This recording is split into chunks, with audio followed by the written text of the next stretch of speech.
अपने हृदय में सतगुरुदेव भगवान जी का ध्यान करके समर्पित की भावना में जय घोष बोलेंगे। वो सतगुरुदेव भगवान की जय, श्री नगरी निवासी भगवान की जय, श्री परमहंस सत्यार्थी महाराज की जय।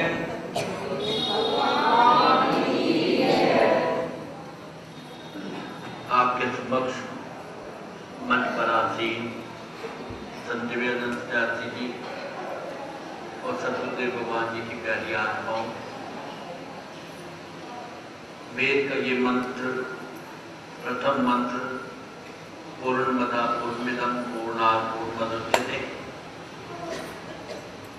ये हमें दर्शाता है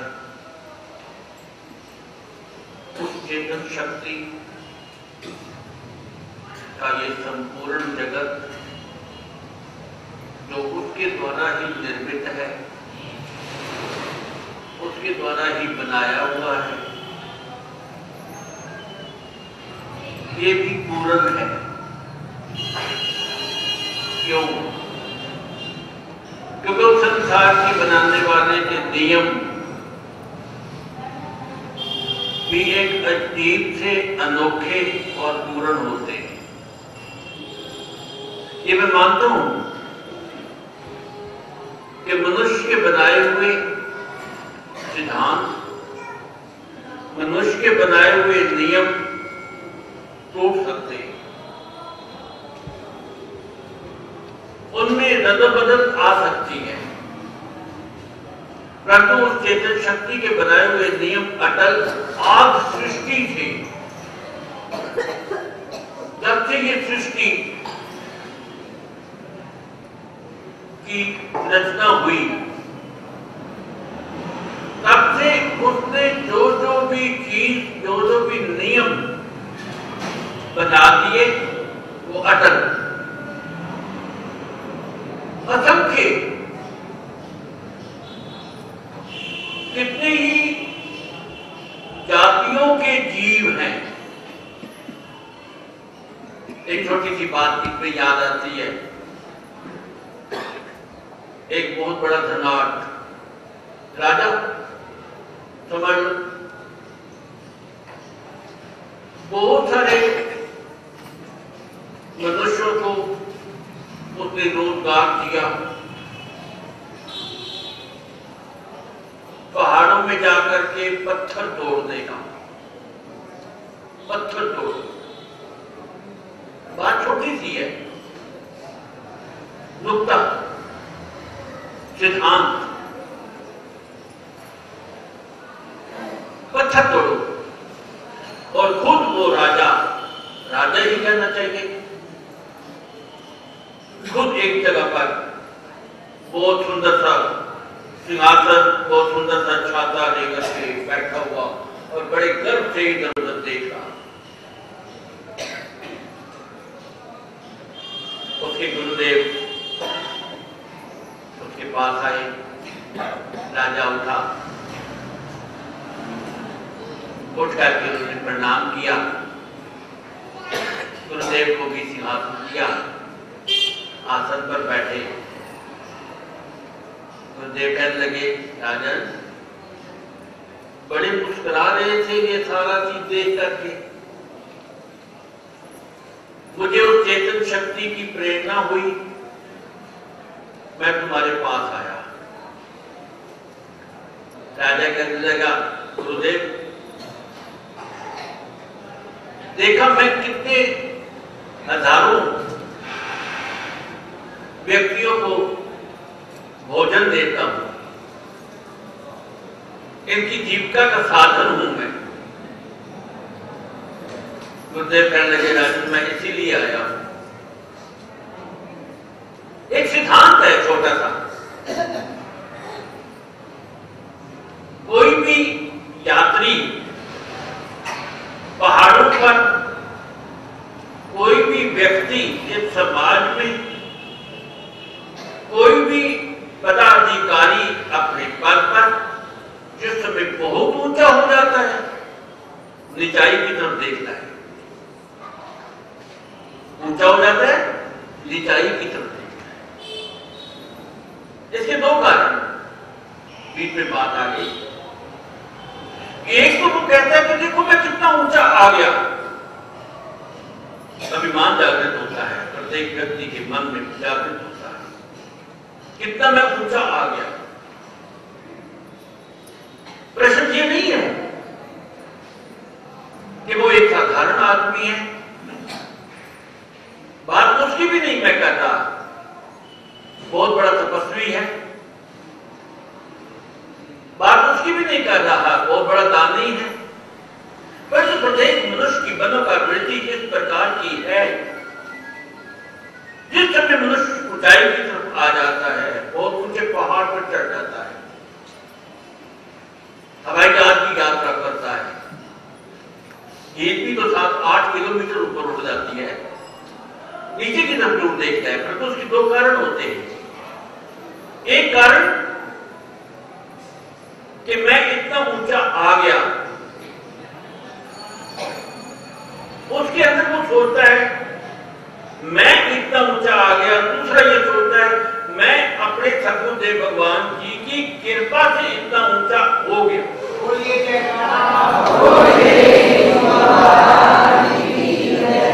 जो व्यक्ति ये सब सोचता है मैं इतना ऊंचा आ गया, वो निचाई की तरफ देख करके उसे भय आता है। प्रैक्टिकल बात, उसे भय आता है। वो इतने नीचे, अगर मैं गिरा तो कहां जाऊंगा, अविश्वास की भावना उसके मन के अंदर जागृत हो जाती है। परंतु जो मनुष्य ये सोचता है कि मेरे सदगुरुदेव भगवान जी के कारण, उनकी कृपा दृष्टि, उनका आशीर्वाद से मुझे उन्होंने इतना ऊंचा उठा दिया। जैसे एक बच्चे से मैंने पूछा, मैं क्या आपकी अम्मा माता जी आपके साथ रहती हैं? कहते नहीं जी, मैं माता जी के साथ रहता हूं।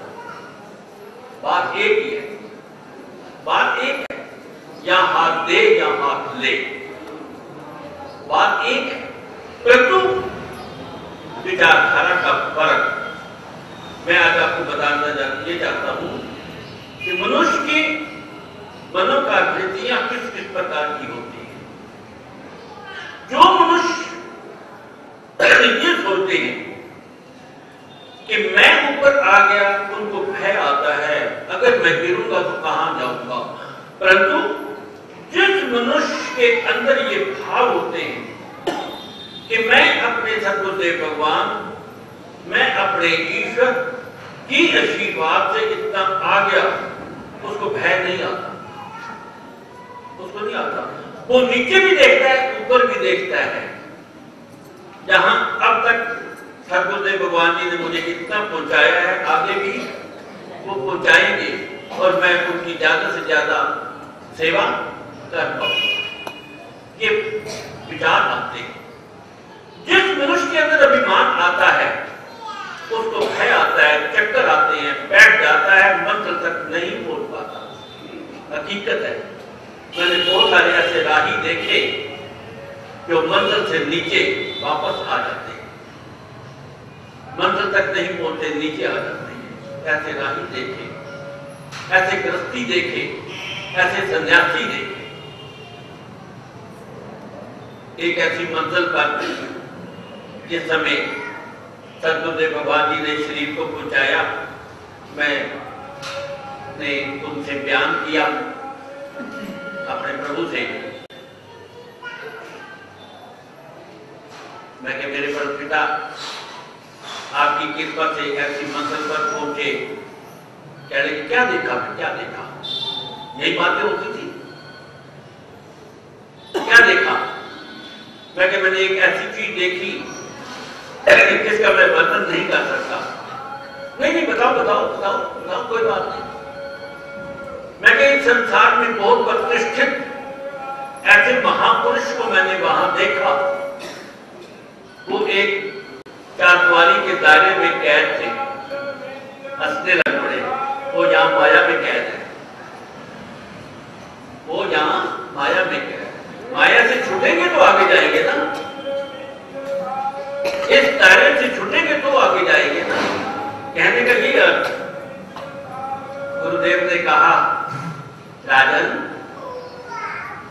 तू इन सबको देता है खाना? हाँ जी। राजन तूने सबको रोजगार दिया हुआ है? कहते हाँ जी, चल मेरे साथ। एक मजबूत चट्टान तोड़ रहा था,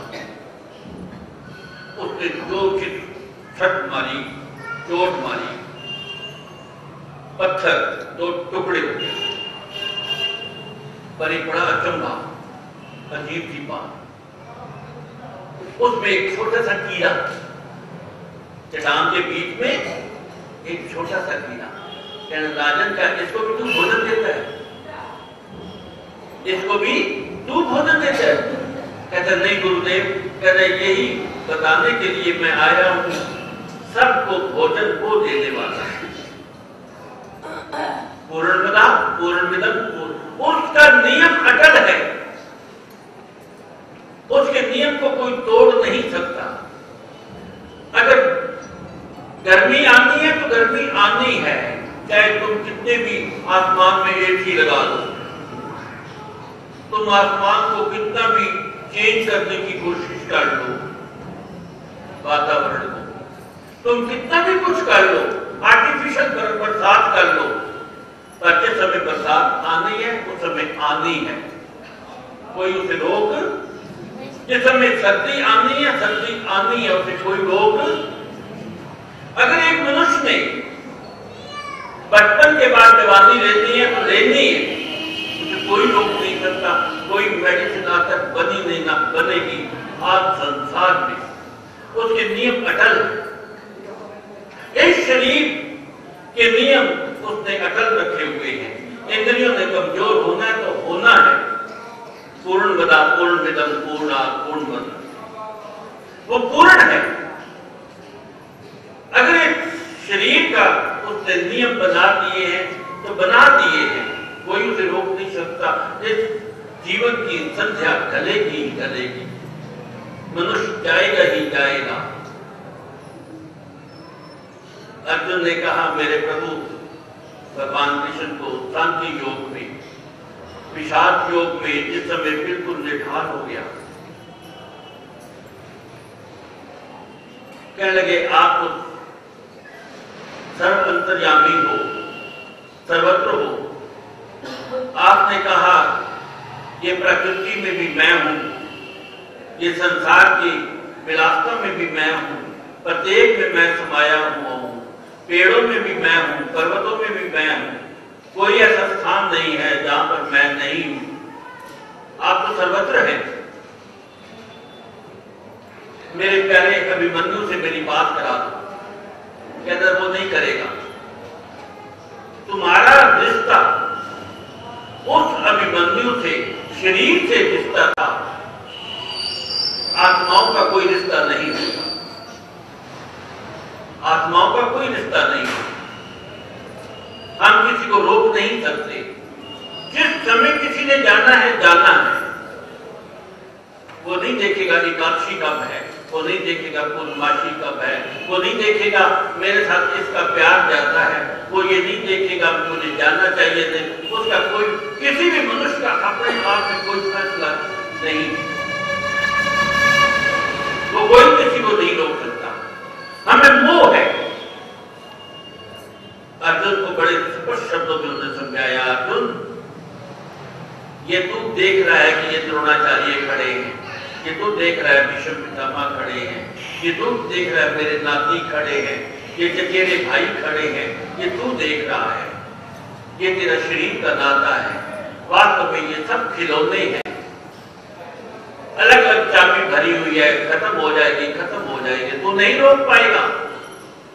ये शरीर का नाता है, आत्मा का कोई नाता नहीं होता, किसी से कोई कुछ नहीं होता। जाना है तो जाना है, वो ले गया, चला गया, वो आज तक कोई नहीं रुका।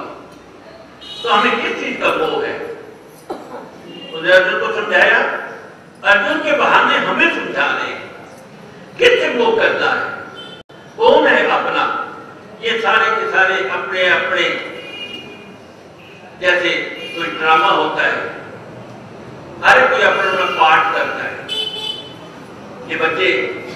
मेरे कमरे में बैठ कर टीवी देखते हैं। ये मीरा का सीरियल आ गया, ये हनुमान जी का सीरियल आ गया। मैं कई बार इन बच्चों को हंसता हूं, मैं कह भाई वो तो पैसे लेकर के एक्टिंग कर रहे हैं, कौन हनुमान कौन मीरा कौन कुछ नहीं, कोई कुछ नहीं है, ये सब बनावटी है, इन्होंने पैसे लेते हैं। कोई रो रहा है, कोई मर रहा है, कोई कुछ हो रहा है, कोई कुछ हो रहा है। हकीकत क्या है? सपना है, सब सपना है। कोई गाना गा रहा है, कोई नाच रहा है? टीवी देखते हैं ना, और कई ऐसे होते हैं वो देखते देखते रो पड़ते हैं बेचारे को, क्या हो रहा है देखो ना, क्या हो रहा है बेचारे, क्या होना है उसको। ये सब सपना, सपना टूटा, हकीकत में आ गए, किसी का कुछ नहीं है। तूने कहा मैं अपने बच्चे को मिलना चाहता हूं, कहते कौन किसका बच्चा, कौन किसका भाई, कौन किसकी माँ, कौन किसका क्या है, क्या संसार में। ये सिर्फ सपने के हैं, सपने में मिले, सपने में बिछड़ गए, कुछ नहीं। किसी की नींद पहले टूट गई, किसी की नींद पहले टूट गई। हकीकत भी है, एक का सपना दूसरे को नहीं आता। अगर पति को सपना आएगा तो पत्नी को नहीं आएगा, पत्नी को आएगा तो उसके लड़के को नहीं आएगा, लड़के को आएगा तो उसके भाई को नहीं आएगा। एक सपना किसी एक दूसरे को नहीं आता। हकीकत, क्योंकि हर एक की जीवन अलग अलग है, हर एक की जिंदगी अलग अलग है, हर एक की विचारधारा अलग अलग है, हर एक का सोचना अलग अलग है। कोई किसी प्रकार से सोच रहा है, कोई किसी प्रकार से सोच रहा है। सूरतें एक जैसी हैं, परंतु उसकी मानसिक विचारधारा, उसका व्यवहार, उसका प्रभाव सब अलग अलग है, इसलिए हमारा हमें अलग अलग दिखती है। वो व्यक्ति जो, वो आत्म शक्ति वो एक है, वो चेतन शक्ति एक है। तो उसने कहा तू अपने बच्चे को मत बुला। कहते नहीं, एक दफा मैं बात करना चाहता हूं, एक दफा। मोह ममता, लोभ,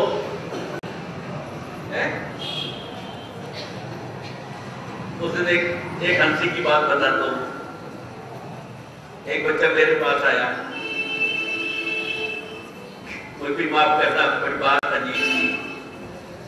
कहने लगे मैंने बेटे की शादी की थी, बहुत से मैं बड़ा था, बड़े उठना बोलती है। लेकिन कितने बेटे हैं?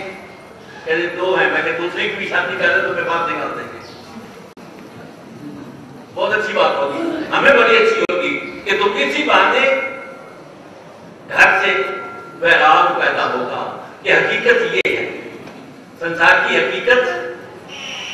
आजकल कोई वक्त नहीं है कि किसी को कहना कि मैंने तुझे पाला था, मैंने तेरे से पैसे खर्च किए थे, तो पाला था, पैसे खर्च किए, छोड़ पड़े, अब तो वैराग ले नहीं। वो ममता, वो ममता। भगवान कृष्ण ने कहा अर्जुन को, इस मोह में मत पड़, मत अपने बच्चे को बुला, वो तुझे नहीं पहचानेगा, कोई किसी का नहीं है। कहते एक दफा बुला, एक दफा प्लीज, एक दफा। भगवान कृष्ण ने कृपा की, उसकी आत्मा को बुलाया। अर्जुन ने कहा ओ मेरा अभिमन्यु, वो मेरा बेटा, वो तटस्थ खड़ा, चेहरे के भाव नहीं है, कुछ भी नहीं है उस छवि में, पृथ्वी तत्व से रहित, शांत मन से खड़ा। कहते कौन पिता? कहते मैं तेरा पिता। कहते याद करने दो कौन से जन्म का पिता। मेरे तो कई जन्म हो गए, कई जन्म चले गए। हर जन्म में पिता, हर जन्म में माता, हर जन्म में मेरा संसार। मैं किस किस जन्म को याद करूं? ज्ञान, अर्जुन को ज्ञान, यही से ज्ञान आरंभ हुआ। मनुष्य के शरीर का इस प्रकार से वातावरण पैदा होना, इस प्रकार से संसार में, समाज प्रकार से व्यवहार को देख करके मनुष्य उसके अंदर ये लोभ मोह ममता ये तभी छूटती है जब उसे इस संसार की चोट पड़ती है, तब उसे वैराग आता है। परंतु वैराग आए तो ये नहीं एक बार वैराग आ गया तो दूसरी दफा वैराग आएगा तो देखूंगा। परमहंस दयाल जी महाराज जी ने एक बात कही, जिस समय मनुष्य को वैराग उत्पन्न हो उसी समय संसार को छोड़ देना चाहिए, उसी समय। नहीं तो ये मनुष्य इस संसार को कभी छोड़ नहीं सकता, ना ये संसार उसे छोड़ेगा। दरिया में बह रहा था ना एक मनुष्य,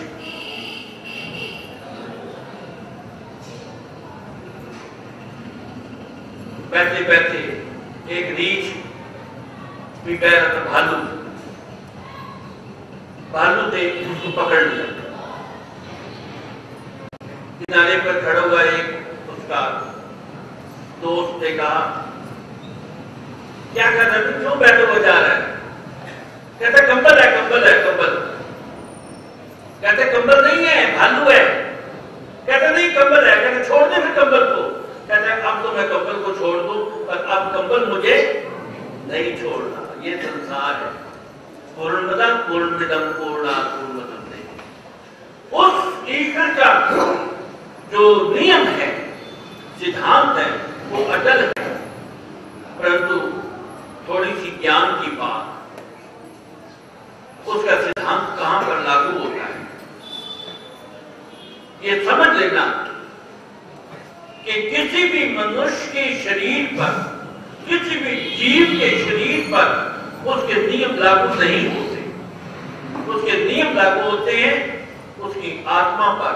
क्यों? क्योंकि वो कहता है आत्मा ही मेरा अंश है। छठिया जाए, आत्मा ही मेरा अंश है। परंतु इसमें एक विश्लेषण करना है। जिसका अंश हो जाता है वो पूर्ण नहीं होता, जिसके टुकड़े हो जाते हैं वो पूर्ण नहीं होता। यहां पर आकर के महापुरुषों ने समझाया, जिस प्रकार से सूर्य, समझने की कोशिश करना, जिस प्रकार का सूर्य असंख्य जल पात्रों में, पानी के भरे हुए कटोरों में उसका अक्ष पड़ता है, उसका प्रतिबिंब पड़ता है, तो लाखों करोड़ों या असंख्य पात्रों में उसका अक्ष पड़ने से, प्रतिबिंब पड़ने से लाखों करोड़ों सूर्य तो नहीं हो जाते, क्या हो जाते हैं? उसकी किरणें प्रत्येक जगह पर पड़ रही हैं। इतनी जगह पर सूर्य तो नहीं बढ़ता, सूर्य तो एक रहता है ना, परंतु उसके प्रतिबिंब लाखों हो सकते हैं, हजारों हो सकते हैं। जितने भी शीशे, जितने भी जल, जितना भी कुछ है, सब में उसका अक्ष पड़ता है। वो सत्य है, क्योंकि सत्य के टुकड़े नहीं हो सकते, परंतु सत्य हर एक चीज में दर्शाया जाता है, सत्य हर एक में दिखता है। और उसी सत्य को प्रूव करने के लिए, ठीक करने के लिए ही संत महापुरुष आते हैं इस संसार में। और आकर के आज सृष्टि से उन्होंने उसी के नियमों को समझाने की कोशिश की है, अपने नियम नहीं बनाए उन्होंने। तो नानक सब तेरी मिडियाई, कोई नाम न जाने, सब तेरी मिडियाई। जितने भी संत महापुरुष हुए हैं, संत कबीर हुए, संत तुलसीदास जी हुए, गुरु नानक देव जी हुए, रैदास जी हुए, जिसे श्रेष्ठ हुआ है, जितने भी, किसी भी धर्म के समझ लो, किसी भी मत के समझ लो, उन्होंने सब के सब उस ईश्वर के, भगवान के, चेतन शक्ति के, उसको दर्शाने की कोशिश की। जितने भी अवतार हुए, उन्होंने भी उस शक्ति का प्रदर्शन करने के लिए आए कि हम उसके ही अवतार हैं। तो इसका अर्थ हमारी आत्मा उसका अंश है, परंतु उसकी चेतन शक्ति के द्वारा ही हम क्या कर रहे हैं। जिस समय संध्या पड़ी वो किरण उस महान तत्व में जाके मिल गई, उस महान तत्व से फिर निकल आई, गंगा में गए, गंगा का जल लोटे में भरा, घर ले आई, जाकर के फिर हमने गंगा में डाल दिया। जल में कुंभ, कुंभ में जल है, बाहर भीतर पानी, फूटा कुंभ, जल जल ही समाना, ये बात कहो। उसके जो नियम है, मनुष्य अपने नियमों को तोड़ सकता है, अपनी बनाई हुई चीज को खत्म कर सकता है। उसने ये लाइट बनाई, स्विच ऑफ कर दिया, लाइट खत्म हो गई, कनेक्शन लिया, कनेक्शन तोड़ दिया, खत्म हो गई। परंतु उस ईश्वर के बनाए हुए नियम वो पूर्ण है। पूर्णता में से पूर्णता कभी भी अलग नहीं हो सकती, सत्य में से सत्य कभी अलग नहीं हो सकता। यही चीज दर्शाने के लिए आज सृष्टि से हमारे संत महापुरुष यही समझाने के लिए आए।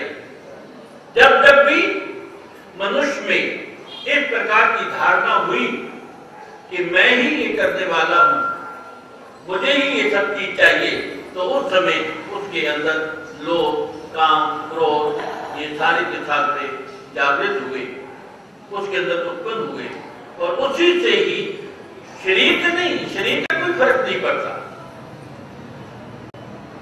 पड़ता है मनुष्य के अंदर की चेतन शक्ति पर, पड़ता है उसके अंतःकरण पर, पड़ता है उसकी मानसिक वृत्तियों में, पड़ता है उसके बुद्धि पर। उस दिन एक बच्चा मेरे पास आया, बड़ी छोटी सी बात, कहते जी वो बच्चा ऐसा गिरा, उसके सिर में ऐसी चोट लगी, अंदर फैलिंग आ गई, सारा सिस्टम दिमाग का अपसेट हो गया, वो अपना सोच सकता है ना कुछ कर सकता है, चलता चलता गिर जाता है।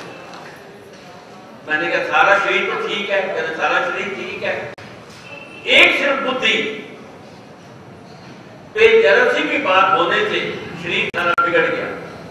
एक मनुष्य के वचन से सारा का सारा विचारधारा, सारा का सारा पासा पलट गया। द्रौपदी ने एक शब्द कहा था कि अंधे, और उसे महाभारत आरंभ हो गई। एक शब्द, मनुष्य के मुख से निकला हुआ एक शब्द कहां से कहां तक ले जाता है, कहां से कहां हो जाती है। उसी को महापुरुष ने कहा कि उसी शब्द का उच्चारण वो करो जो सत्य से मिला हुआ हो, शब्द का वो उच्चारण करो जो ईश्वर से मिला हुआ हो, जो शब्द का वो उच्चारण करो जो आपकी आत्मा, आपका मन को शांत करे, जो आपके हृदय को शांत करे, जो आपकी मानसिक विचारधारा को शांत करे। ऐसे शब्दों का प्रयोग करो, ऐसे शब्दों का मत प्रयोग करो कि जिससे तुम्हारी मानसिक वृत्तियां समाप्त खत्म हो जाएं। ऐसी विचारधारा को मत करो। इसलिए सतगुरुदेव के प्यारे बच्चों, जो हमें महापुरुष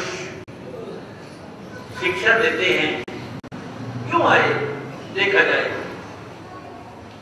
क्या जरूरत पड़ी थी गुरु नानक देव जी को बेचारे को, कहां से तलवंडी से कहां तक गांव गए। सतगुरुदेव भगवान हमारे नगरी निवासी भगवान जी कहां से, पुरी से, और क्या कहते हैं कहां, वो छपरा से देखो दयाल महाराज जी चले, वो कहां से कहां पहुंचे। जितने भी हमारे महापुरुष हुए, स्थान स्थान पर क्या उनको सुख सुविधा नहीं चाहिए थी? नहीं, उन्होंने ये कहा कि मानव जाति का, मनुष्य का अगर उस ईश्वर का संदेश नहीं देंगे तो इसका पतन हो जाएगा। उनको अपना क्या पड़ा हुआ था?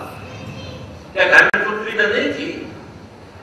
गुरु नानक देव जी के 2 बच्चे, क्या उनको सुख सुविधा नहीं थी? पत्नी आज्ञाकारिणी नहीं थी, या और कुछ था, या संत कबीर को ज्यादा तकलीफ थी? नहीं, उन्होंने सिर्फ एक चीज कही, हमारे लिए आदर्श दिया कि इस मानव जाति को भटकने से बचा लो। और आज भी संत महापुरुष यही कर रहे हैं। इसलिए सभी आत्माओं को यह संदेश है कि उसके नियम अटल हैं। जो उसके नियमों को तोड़ेगा वो खुद टूट जाता है। अगर उसने इस संसार में जो चीज करनी है करनी है। भगवान कृष्ण ने अर्जुन को कहा, अर्जुन मैं युग का परिवर्तन करने के आया हूं और युग का परिवर्तन करके जाऊंगा। जहां तक कि अखीर में अपनी जाति को ही नाश कर दिया। मैं युग का परिवर्तन करने के लिए आया हूं और मैं तुम्हारे द्वारा कराना है। स्पष्ट है बिल्कुल। इसलिए अपनी विचारधारा को बदल। सतगुरुदेव भगवान सत्यार्थी महाराज कहते थे, बच्चों मनुष्य के भाव तो बदल जाते हैं पर स्वभाव नहीं बदलता। अर्जुन को कितनी शिक्षा दी, उसने भगवान कृष्ण की सौम्य मूर्ति को देखने से नहीं, भयंकर मूर्ति को देखने के लिए लालसा पैदा की। 11वें अध्याय में उन्होंने कहा मुझे विराट रूप दिखाओ। उन्होंने कहा विराट रूप मत देखो, वो मेरा भयंकर रूप है। मेरी सौम्य मूर्ति, इसमें मुकुट पहना हुआ है, मुरली हाथ में ली हुई है, गाय के साथ गोपियों के साथ नाच रहा हूं, वो मेरी मूर्ति अच्छी है, वो मेरा रूप अच्छा है। मेरा वो भयंकर रूप मत देख। नहीं, मैं तो देखूंगा। मनुष्य का स्वभाव। इसलिए सतगुरुदेव के प्यारे बच्चों, उस ईश्वर के बनाए हुए नियम वो जो पूर्ण है, कभी भी अपूर्ण नहीं, कभी भी अधूरा नहीं, कभी भी उसके टुकड़े नहीं हो सकते। उसके नियम अटल है। इसलिए आप भी अपना नियम बनाओ, शरीर के भी नियम बनाओ और उस ईश्वर के बनाए हुए नियमों पर चलने की कोशिश करो, क्योंकि वो पूर्ण है। आप भी पूर्ण हो। अपने अपूर्णता के विचारों से पार निकलो, अपूर्ण हो। आप भी मुक्त हो। आप उस मुक्त को समझने की कोशिश करो। मैं मुक्त हूं, मैं मुक्त हूं। ये नहीं मकड़ी की तरह जाल बुना और खुद ही फंस गए। ये सब खुद ही फंसे हुए सीधी सी। उसने एक जगह पर बैठा हुआ एक गांव में, नंगी साहब के पास एक गांव है, सरदार के पास नानू गांव है। सत्संग हो गया। एक स्त्री मेरे पास आई, मैं बहुत दुखी हूं जी। मैंने ऐसी कोई बात नहीं, दुखी आते बताओ बेटे, क्यों, क्या दुख है तुझे? मेरा कोई संसार में नहीं है, बच्चों की शादी होगी वो मुझे पूछते नहीं है, ये है वो। जो भी मनुष्य होता है अपने को बताता है, वो बताएगा। बहुत अच्छी बात है बेटा, कोई बात नहीं। मैंने कहा पतिदेव नहीं है, बच्चों पे आश्रित हूं, बच्चे पूछते नहीं, मैं दुखी हूं, रोने लगता है। मैं क्या फिर उसका सुख का उपाय मैं बताता हूं। नंदी साहब चले जाओ आश्रम में, वहां पर सेवा करो, यही सुख का उपाय है। किसी को उपाय बताएं, अगर वो से जचे तो ठीक है, नहीं जचे तो मतलब नहीं। मनुष्य हमारी औषधि नहीं लेना चाहता, अपनी औषधि इस्तेमाल करना चाहता है। थोड़ी देर उसे सोचा, उठे चली गई, छुट्टी हो गई, उसकी चली गई। मनुष्य हमारी औषधि नहीं लेना चाहता है, अपनी औषधि इस्तेमाल करना है। जहां तक हमारी बात पसंद आए तो ठीक है, नहीं पसंद आए तो नजर रहे, टाटा, छुट्टी। उस ईश्वर को हम तब मानते हैं जब वो हमारी मर्जी से चले। अगर उसकी मर्जी से हमें चलना पड़े तो ना बाबा ना, कोई ईश्वरी शरीर को सब बना देंगे, बहुत बहुत भगवान, बहुत सारे भगवान। अरे नहीं, सतगुरुदेव के प्यारे बच्चों, वो चेतन शक्ति एक है, सबके हृदय में उसी की ही शक्ति है। उसे समझने की कोशिश करो, अपने शरीर से अंदर जाने की कोशिश करो, अपने अंदर की ज्योत को देखने की कोशिश करो, जो महापुरुषों ने बताया, जो हमारे सतगुरुदेव भगवान जी ने बताया। अंदर की दुनिया देखो, बड़ा आनंद आएगा। अंदर की रोशनी देखो, बड़ा आनंद आएगा।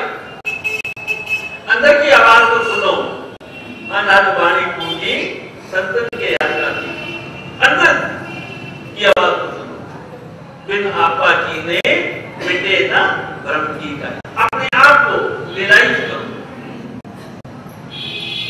इसलिए हकीकत ये है कि दुखों के सागर में तैरते हुए हे मनुष्य, तेरी नाव बहुत कमजोर है। उस नाव पर अपना खवैया, अपना सारथी सतगुरुदेव भगवान जी को बना ले, वही तेरी नैया को पार करेंगे। तेरे में बल नहीं है, वही पार करेंगे। जब उसी ने पार करना है, उसी के नियम अटल है, तो उसके हवाले अपने आप को छोड़ दे। यही विश्वास है, एक विश्वास। मुझे कहना नहीं चाहिए, ये सारे बच्चे बैठे हुए नाई की दुकान पर जाकर के बैठे, ले भाई नाई मेरी शेव कर दे, जाते होंगे। उसके हाथ में मुस्तरा है ऐसे, बैठो जी, और यहां से यहां तक गर्दन तक ले आए, पर विश्वास है गर्दन नहीं काटेगा। विश्वास है ना, गर्दन नहीं काटेगा, शेव करेगा, गर्दन तक मुस्तरा ले आया, पर गर्दन काटेगा। तो यही विश्वास कर दो कि हम सतगुरुदेव भगवान जी के चरणों में आए हैं। अगर वो गर्दन काट भी दे तो भी सस्ता जान। इसलिए सतगुरुदेव के प्यारे बच्चों, पूर्णमदा पूर्णमिदं पूर्णात् पूर्णमुदच्यते, वो पूर्ण है, और पूर्ण में से पूर्ण निकलने के बाद भी वो पूर्ण है, और पूर्णता में ही हमने आखिर में जाना है। बस ये विश्वास कर लो कि हम अधूरे हैं और वो पूर्ण है। अधूरा पूर्ण के साथ ही मिलेगा तो पूर्ण हो जाएगा। सतगुरुदेव भगवान जी का बहुत आशीर्वाद आप सबका खूब भला हो, अच्छा हो। हरिओम तत्सत, हरिओम तत्सत। एक जय बोल बोलेंगे, बोल सतगुरुदेव भगवान की जय। बोलिए जयकारा, बोलिए श्री गुरु महाराज की जय। श्री निवासी भगवान की जय। श्री परमहंस सत्यार्थी जी महाराज की जय। सतगुरुदेव भगवान की जय। जरा सोच ले दो घड़ी भर को प्राणी, बिना नाम किस काम की जिंदगानी। जरा सोच ले दो घड़ी भर को प्राणी, जरा सोच ले। कभी तूने सोचा तेरा घर किधर है, किधर जा रहा, तेरी मंजिल किधर है, उठाएगा कब तक तुम्हारी पे पानी। जरा सोच ले दो घड़ी भर को प्राणी, जरा सोच ले दो घड़ी भर को प्राणी, बिना